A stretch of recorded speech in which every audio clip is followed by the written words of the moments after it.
Eu vejo o chat aqui, mas a graça e a paz do Senhor Jesus.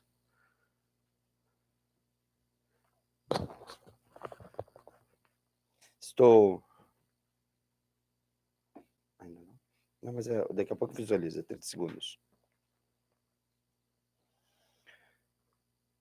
Fazendo uma breve transmissão do nosso tema de hoje da EBCAL. E vou me basear em Deuteronômio capítulo 18. Vou ler a partir do versículo 9, que diz assim: Quando entrares na terra que o Senhor teu Deus te der, não aprenderás a fazer conforme as abominações daquelas nações. Entre ti se não achará quem faça passar pelo fogo o seu filho ou a sua filha, nem adivinhador, nem prognosticador, nem agoureiro, nem feiticeiro, nem encantador de encantamentos, nem quem consulte um espírito adivinhante, nem mágico, nem quer quem consulte os mortos. Pois todo aquele que faz tal coisa é abominação ao Senhor, e por essas abominações o Senhor teu Deus as lança fora de diante de ti. Perfeito serás como o Senhor teu Deus, porque essas nações que hás de possuir ouvem os prognosticadores e os adivinhadores. Porém a ti o Senhor teu Deus não permitiu tal coisa. E agora, a partir do versículo 15, diz assim: O Senhor teu Deus te despertará um profeta do meio de ti, de teus irmãos como eu, a ele ouvireis. Conforme tudo que pediste ao Senhor teu Deus em Horebe, no dia da congregação, dizendo: Não verei mais a voz do Senhor, meu Deus, nem mais verei este grande fogo, para que não morra. Então o Senhor me disse: Bem falaram naquilo que disseram. Eis que lhe suscitarei um profeta do meio de seus irmãos, como tu, e porei as minhas palavras na sua boca, e ele lhes falará tudo o que lhes ordenar. E será que qualquer que não ouvir as minhas palavras, que ele falar em meu nome, eu requererei dele. E o mais importante da aula de hoje, versículo 20 até o 22. Porém, o profeta que presumir soberbamente de falar alguma palavra em meu nome, que eu não lhe tenho mandado falar, ou o que falar em nome de outros deuses, o tal profeta morrerá. E se disseres no teu coração, como conheceremos a palavra que o Senhor não falou? Versículo 22 é a resposta. Quando o tal profeta falar em nome, o tal profeta, não tenhas medo nem temor dele. Amém? Vamos fazer uma oração. Papai querido, no nome de Jesus, queremos te agradecer por essa oportunidade, por esse momento que temos aqui. Fala conosco, abre a nossa mente, nosso coração, porque o teu Espírito Santo é o verdadeiro professor. Que nesta manhã nós possamos, em nome de Jesus, entregar toda a nossa vida nas tuas mãos, em nome de Jesus. Amém.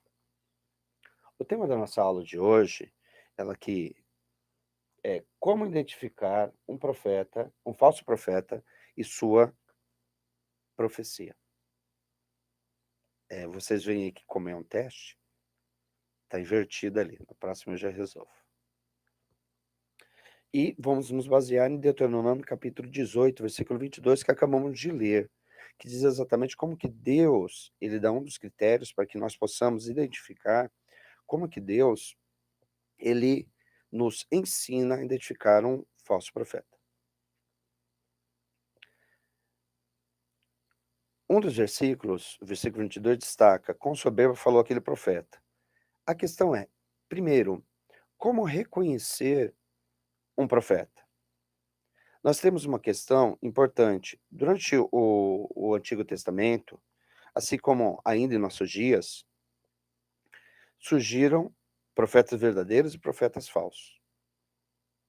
Há 3 provas para julgar a veracidade dos profetas. 3. 3 provas para que você saiba que um profeta, ele é verdadeiro. A primeira tem que estar baseado nas suas mensagens. Basicamente, o versículo 22, ele nos dá uma noção, fala assim: a profecia citada, ela se cumpriu? Se ela se cumpriu, há uma grande probabilidade dessa profecia identificar e validar esse profeta. Mas lembre-se que nós temos que ter 3 provas, 3 critérios, não basta apenas uma delas acontecer. A segunda, além da profecia estar se cumprindo, a palavra ministrada ela se cumprir, a segunda prova que nós temos, ela se baseia exatamente no caráter do profeta. Mateus capítulo 7, se você ler do versículo 15 ao versículo 19, você vai ver que um dos indícios desse caráter diz, sendo puro, ele é verdadeiro, ainda que sua profecia esteja distante no futuro. A profecia, ela pode ocorrer de imediato, ou ela pode levar um tempo para que ela venha a acontecer. E uma das segunda prova para que possamos reconhecer um profeta é exatamente isso, olhando para o caráter dele.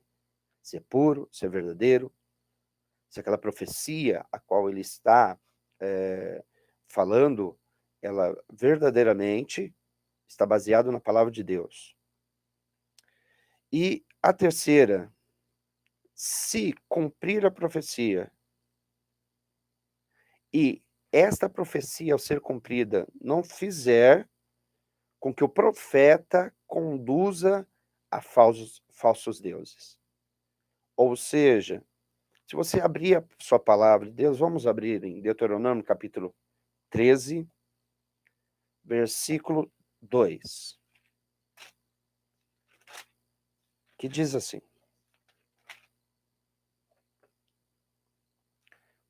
vou ler no versículo 1, diz: quando o profeta ou sonhador de sonhos se levantar no meio de ti e te der um sinal ou prodígio, e suceder o tal sinal ou prodígio de que te houver falado, dizendo: vamos após outros deuses que não conhecestes e sirvamo-nos. Versículo 3. Não ouvirás as palavras daquele profeta sonhador de sonhos, porquanto o Senhor vosso Deus vos prova, para saber se amais o Senhor vosso Deus com todo o vosso coração e com toda a vossa alma.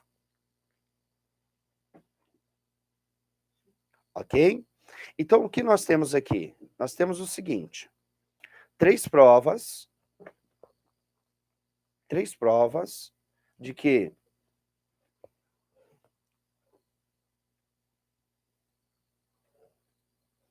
sentei um pouquinho aqui, vamos ver se melhora a transmissão. 3 provas de que nós temos que nos preocupar e que faz com que nós reconheçamos um profeta.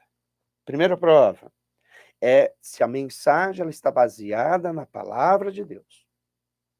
Segunda prova, se o caráter desse profeta revela verdadeiramente um homem ou uma mulher de Deus, baseado exatamente nisso. Sendo puro, ele é verdadeiro, ainda que sua profecia seja distante no futuro, conforme nós lemos em Mateus.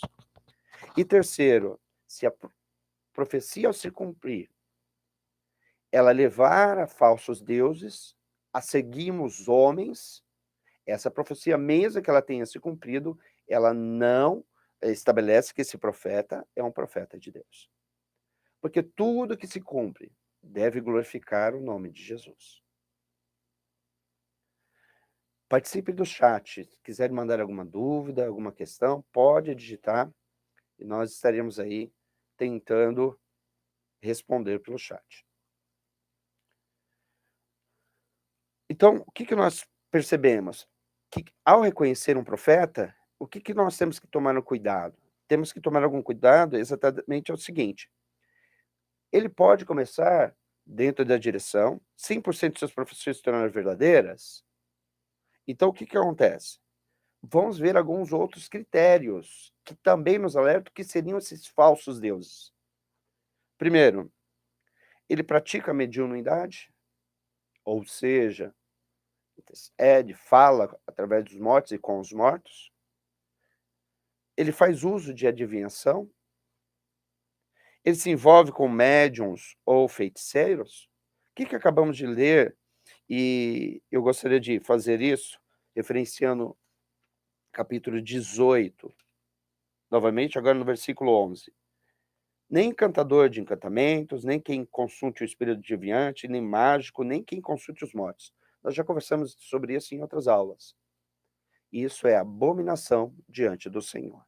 E com certeza, esses são os falsos deuses com os quais as pessoas seguem.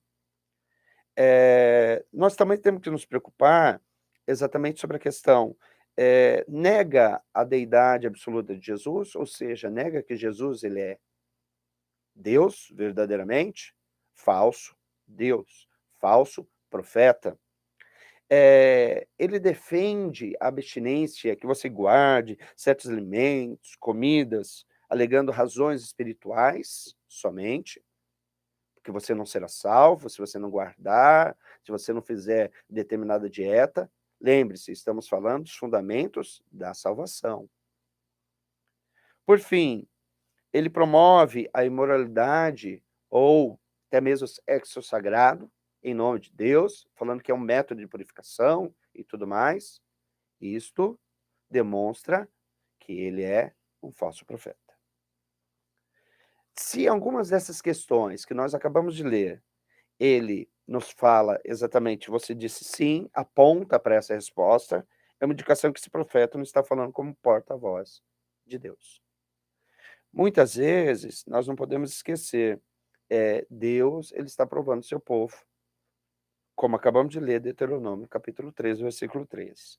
Portanto, o Senhor vosso Deus vos prova, para saber se amais o Senhor vosso Deus com todo o vosso coração, e com toda a vossa alma, e com todo o seu entendimento. Amém? A partir daí, nós verificamos uma condição também de algumas profecias que foram lançadas, foram utilizadas por algumas religiões e que não se cumpriu. Então, um dos primeiros critérios já estabeleceu, não se cumpriu, então esse profeta não é um porta-voz de Deus. Porque Deus não é homem para que minta, nem filho do homem para que se arrependa. Falando ele, por acaso, não cumpriria. Então, aqui nós temos 3 itens importantes. Deixa eu só fazer uma referência.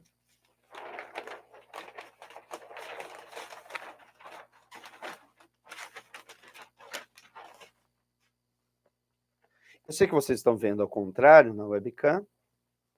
Vocês estão vendo tranquilo? O que acontece? Primeiro, nós temos aí o mormonismo. O mormonismo, o que ele fez? Ele profetizou a segunda vinda de Jesus para que ano? 1890. Minha pergunta, Jesus voltou? É claro que não. Então ele conduziu, na verdade, os seguidores a uma pluralidade de deuses, afirmando que Deus foi o que nós somos e nós seremos o que Deus é. E declara que se Jesus teve um pai, não se pode negar que o pai de Jesus também tivesse um pai. Então, percebem? Nós temos aí uma profecia, a qual nós vemos o cumprimento da palavra que diz: seguir falsos deuses. Em segundo lugar, nós temos aí também o adventismo. O William Miller, ele profetizou que a segunda vinda de Jesus ocorreria em 1834. Depois ele alterou mais para frente essa data para o dia 22 de outubro de 1844. Nesse evento, é vivenciado e conhecido na história como o grande desapontamento do adventismo. Ou seja, a profecia se cumpriu? Mais uma vez, não. Isso demonstra o primeiro critério que nós usamos lá atrás como prova de um profeta genuíno. Por fim, temos aqui mais um exemplo, Testemunho de Jeová, através de Charles Russell. Charles Russell, como nós já conversamos, ele é o fundador da Sociedade Torre de Vigia das Testemunhas de Jeová, que vieram a mudar o seu nome posteriormente para Testemunho de Jeová. Ele profetizou que a guerra do Armagedon se daria em 1914, a Grande Batalha. E nós percebemos o seguinte: isso não aconteceu, essa profecia. Por uma questão de ajuste, logo em seguida, depois, nós vemos aí o segundo presidente da Torre de Vigia, o Rutherford, Joseph Rutherford, ele mudou a data para 1925, dizendo que havia um erro de cálculo. Ela não aconteceu e foi ajustada para 1941, novamente. Por fim, depois de anos, eles profetizaram que essa batalha aconteceria em 1945. E o que nós vemos é que nessa última data, 1975, desculpem, que os Testemunhos de Jeová, todos os seus seguidores, abandonaram seus empregos, estudos e até propriedades foram vendidas nessa época. Afinal, o tempo se abreviava, a Batalha de Armagedon, nós vamos falar sobre isso em outra aula, ele estava às portas, anunciando o fim dos tempos. Ou seja, nós vemos mais um fracasso profético. Isso que nós citamos são 3 grandes exemplos de profecias que não se cumpriram. E a partir daí, nós percebemos que essas 3 provas que nós utilizamos, elas nos dão base para que nós possamos nos resguardar também nos dias de hoje. Sobre as falsas profecias, pessoas que falam em nome de Deus e que Deus não falou.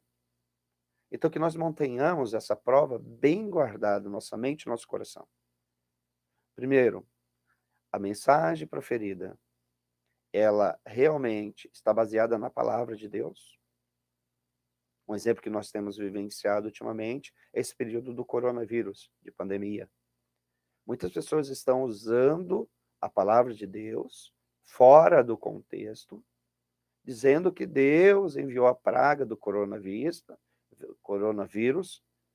para punir os infiéis, para purificar o seu povo, e usam passagens do Antigo Testamento, fora do contexto, fora de tudo aquilo para o qual a profecia foi enviada, e se baseiam nelas. Ou seja, são indícios de falsos profetas. Temos que cuidar nesses tempos, para que possamos estar baseados na palavra de Deus. Segundo, analisarmos o caráter do profeta. Ou seja, se tudo aquilo que envolve a sua profecia, o seu caráter, é puro, é verdadeiro e vem demonstrando Deus na sua vida. Pensando. E terceiro e última etapa que nós acabamos de verificar, as questões em relação aos falsos profetas. A profecia se cumpriu, mas levou-nos a seguir homens, levou-nos a seguir falsos deuses. Lembre-se disso. Um homem também pode se tornar um falso deus. Quando passamos a depender deste homem e colocamos ele no lugar de Cristo, como intercessor, junto ao Pai. Nosso fundamento só existe um mediador, que se chama Jesus Cristo. Que Deus abençoe. Eu gostaria de, neste momento, abrir o chat. Se tem alguma pergunta, alguma questão que gostariam de fazer. Eu sei que é uma transmissão ao vivo e só eu estou falando neste momento, mas o chat é uma forma de nós estarmos nos comunicando. Vocês possam ter este momento para que nós possamos estar respondendo algumas questões. Nossa transmissão hoje ela é breve, porque ela é apenas um projeto piloto, para que possamos estar tendo mais uma estratégia de nos comunicarmos através da tecnologia. Não estamos próximos fisicamente, mas a tecnologia nos dá uma forma de nos aproximarmos, e Deus que está aqui, Ele está aí com você também. em todos os momentos. Alguma questão? Alguma pergunta? Estou abrindo o chat, permanecendo com o chat aberto por mais alguns momentos. Gostaria que vocês pegassem a apostila de vocês essa semana e fizessem uma leitura da lição 7, que está na apostila, e durante a semana nós vamos fazer alguns questionamentos, conversarmos a respeito das lições e das dúvidas que surgirem enquanto estamos nesse período de reclusão. Lembre-se de fazer a sua parte. Se cada um fizer a sua parte, estamos trabalhando preventivamente. Claro que, além de orarmos, vigiarmos, meditarmos na palavra, nós devemos fazer a nossa parte. Higienização, usando tudo aquilo que o Ministério da Saúde nos indica fazer. E que possamos aproveitar esse tempo para meditar na palavra do Senhor e nos aproximarmos mais e mais dele, em nome de Jesus. Obrigado pela sua presença. Logo mais nos encontramos em nome de Jesus. Amém. Lembre-se, não estou sozinho. Você não está sozinho. Fique na paz.